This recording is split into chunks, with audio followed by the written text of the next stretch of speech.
Binar.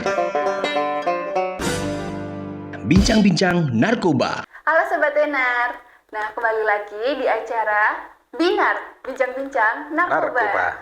Nah, kali ini saya kedatangan Bapak Dr. Andes, AKBP Triatmo Hamardiono, MSI. Nah, kali ini Pak, kita mau membahas tentang MPLS nih Pak. Jadi tema kita kali ini tuh MPLS asik bersama BNN gitu. Nah, terus saya tuh mau tanya-tanya Pak tentang kesibukan selama MPLS minggu kemarin Pak. Jadi kan minggu kemarin kan emang full MPLS ke sekolah-sekolah gitu kan Pak. Nah, terus tuh apa aja sih Pak kesibukannya gitu? Ya, jadi MPLS atau masa pengenalan di lingkungan sekolah itu kan agenda setiap tahun terhadap siswa baru. Nah, sekolah di seluruh Temanggung ini kan banyak sekali gitu, dan banyak yang kemudian sudah minta dari BNN Kabupaten Temanggung untuk memberikan materi mengenai penyalahgunaan narkoba. Sementara personil kita kan sedikit gitu, jadi kita harus membagi semua personil BNN Kabupaten Temanggung, meskipun dia bukan bertugas sebagai penyuluh, mereka harus ikut menjadi narasumber di sekolah-sekolah itu gitu. Tentu kesibukannya ya kita harus menyiapkan teman-teman kita, karena masyarakat tentu kan nggak mau tahu kalau namanya orang BNN ya mesti harus tahu permasalahan penyalahgunaan narkoba kan gitu. Kita harus menyiapkan teman-teman, menyiapkan materi, kemudian harus berbagi tugas, karena sehari kemarin tuh sampai ada 30 lebih di sekolahan itu. Terus kemudian juga menyiapkan jadwalnya supaya tidak bentrok gitu. Oh iya. Terus tuh kan tiap tahun tuh ada kan Pak, MPLS kan pasti ada ya. Nah itu tuh perbedaan dari tahun ke tahun tuh apa aja sih Pak? Sebetulnya tidak ada perbedaannya itu ya. Perbedaannya semakin tahun semakin banyak yang mengundang. Gitu. Jadi kita harus betul-betul mempersiapkan. Kalau dari materi tentu yang membedakan mengenai kasus-kasus dan jenis-jenis narkoba atau obat-obat yang berbahaya yang sering dikonsumsi di kalangan sekolah. Gitu. Tapi kalau untuk kalangan remaja tuh pil yang masih happening gitu Pak, yang masih sering digunakan tuh cuma Yarindo apa makin bertambah Pak? Ada pil-pil yang lain gitu? Kalau yang marak di sekolah ya masih seputar itu gitu. Makanya kan narkoba itu kan singkatannya kan narkotika, psikotropika, dan bahan berbahaya atau bahan adiktif. Nah, bahan-bahan berbahaya itu antara lain ya obat-obatan itu gitu. Kalau yang banyak dikonsumsi di kalangan pelajar yang kita temukan itu masih jenis Yarindo itu, atau sering dikenal dengan namanya pil sapi itu. Kemudian ada juga Heximer itu pil yang kecil kuning itu. Dan juga penyalahgunaan obat-obatan itu, obat-obatan misalnya seperti obat batuk segala itu yang sering disalahgunakan oleh anak-anak. Tapi tiap tahun bertambah Pak yang penggunanya itu, pengguna pil Yarindo itu? Sebetulnya gitu, kalau bertambah tidaknya itu kan, jadi kalau penyalahguna itu kan fenomenanya kan seperti gunung es ya. Jadi yang di atas itu kan kelihatannya kecil gitu, tapi kalau ditelusuri ke bawah itu kan banyak gitu. Nah, sebetulnya banyak dan tidaknya itu juga tergantung dari sejauh mana atau sesering apa kita melakukan screening di sekolah-sekolah gitu. Kalau semakin banyak screening yang kita lakukan di sekolah-sekolah ya mesti akan semakin banyak yang ketemu gitu. Ya. Jadi angkanya itu ya tidak pasti gitu. Tetapi ada kecenderungan naik gitu yang menyalahgunakannya itu. Oh ya, balik lagi ke MPLS nih Pak. Nah itu tuh apa aja sih Pak tantangannya Pak? Kan kadang tuh anak-anak tuh ada yang tertarik ya kan Pak saat penyuluhan, ada juga yang malah ngantuk gitu. Nah tantangannya tuh apa aja sih Pak? Ya, yang sering saya sampaikan ke teman-teman itu, komunikasi dengan anak-anak itu kan tentu harus disesuaikan gitu.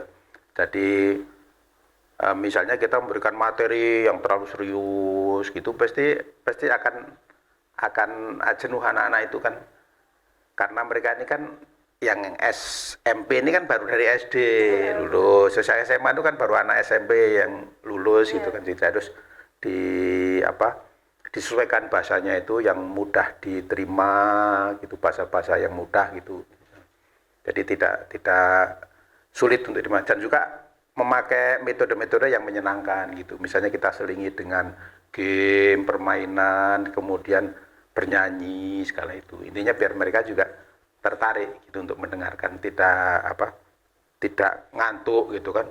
Karena biasanya kalau di anak-anak itu kan baru paling seperempat jam itu yang serius gitu. Setelah itu sudah ngobrol lah, lempar-lemparan kertas segala itu gitu. Jadi kita coba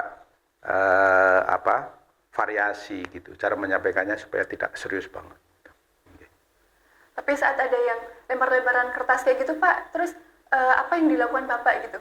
Langsung ditegur kah atau? Ya biasanya menegurnya juga dengan cara yang halus gitu. Ya. Soalnya kalau anak-anak tuh nggak bisa ya Pak langsung ditindas, langsung dititik gitu. Iya bisa gitu, ya, nggak bisa gitu. Halus gitu kan ya, apalagi anak SD gitu. Iya gitu. Artinya kita bagaimana membuat satu variasi supaya menarik gitu aja gitu. Dan menjelaskan mengenai bahaya narkoba itu supaya mereka juga mudah menerima itu dengan bahasa-bahasa yang mudah. Kalau ini Pak, perbedaan saat penyuluhan di SMP sama SMA atau SMK gitu, ada nggak sih Pak perbedaan yang spesifik gitu? Ya ada, karena kan dari sisi usia ya gitu. Jadi kalau yang SD, SMP itu harus lebih banyak variasi gitu yang menghibur gitu. Tapi kalau anak-anak SMA, SMK itu kan sudah mulai bisa diajak berpikir kritis gitu. Itu juga akan terlihat dari kalau dikasih kesempatan untuk bertanya, mereka akan bertanya hal-hal yang sifatnya kritis gitu. Tapi banyak Pak yang menanyakan tentang bahaya pil gitu-gitu, banyak nggak sih Pak? Iya banyak juga gitu. Asal dikasih kesempatan gitu banyak juga yang tertarik menanyakan gitu lebih lanjut. Cuman kan karena waktunya terbatas gitu, makanya kita sering kasih kesempatan gitu. Kalau ada yang ingin tahu lebih banyak, bukan hanya di waktu sosialisasi saja, tapi bisa menghubungi kita, baik mau itu di medsos kita atau mau datang langsung gitu, kita siap gitu menerima. Yeah. Dan terus kalau MPLS kan nggak cuma satu sekolah nih Pak, tapi kan hampir semua SMA sekolah di Temanggung tuh pada minta mengundang gitu. Nah itu bagaimana cara membagi waktunya Pak agar rata gitu? Itu tadi saya sampaikan, jadi kita bikin surat perintah, semua personil gitu, meskipun bukan bagian dari penyuluh, itu harus siap untuk menjadi narasumber gitu.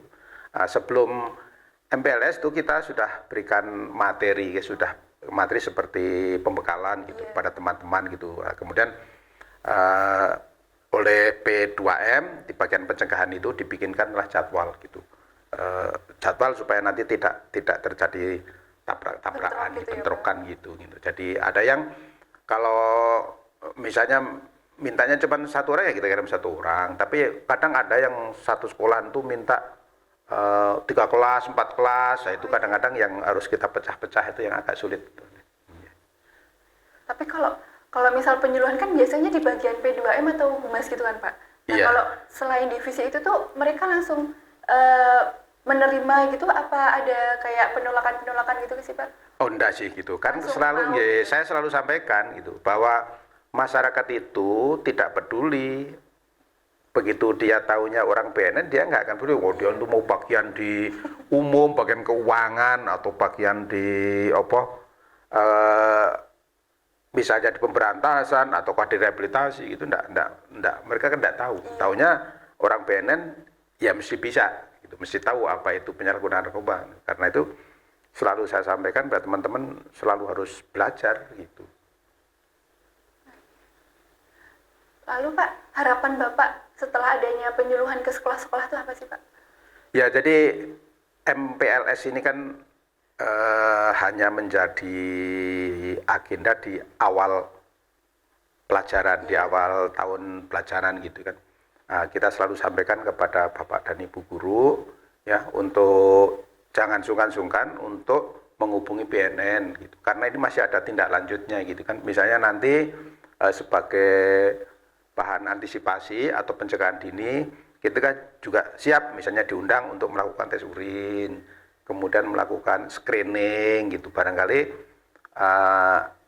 akan bisa ditemukan gitu anak-anak yang sudah mulai mencoba menyalahgunakan narkoba itu, supaya pihak sekolah itu bisa melakukan pencegahan secara dini gitu. Baik, terima kasih Pak atas pemaparannya. Mungkin ada ini Pak, kata-kata buat remaja di Temanggung gitu.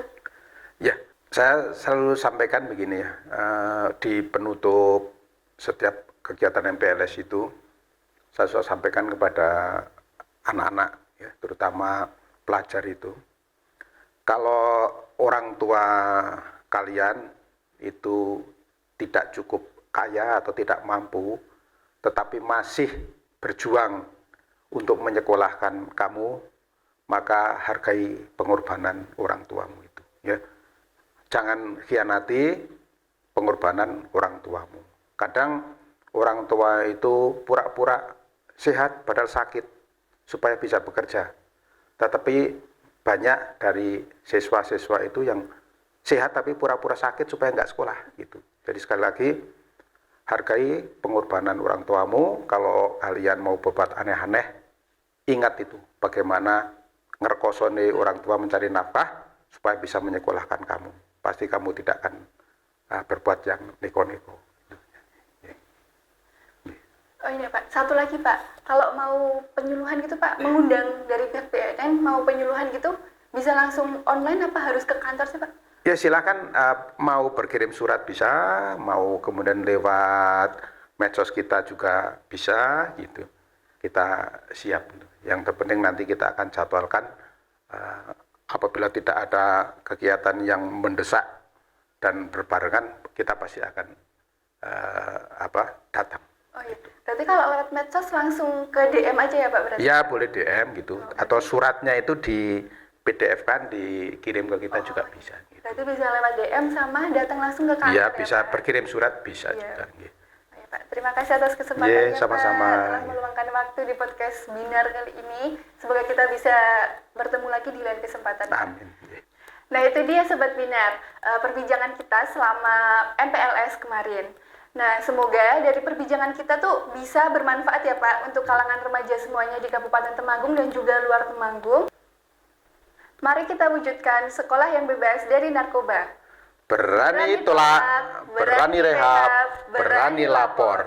Salam sehat tanpa narkoba.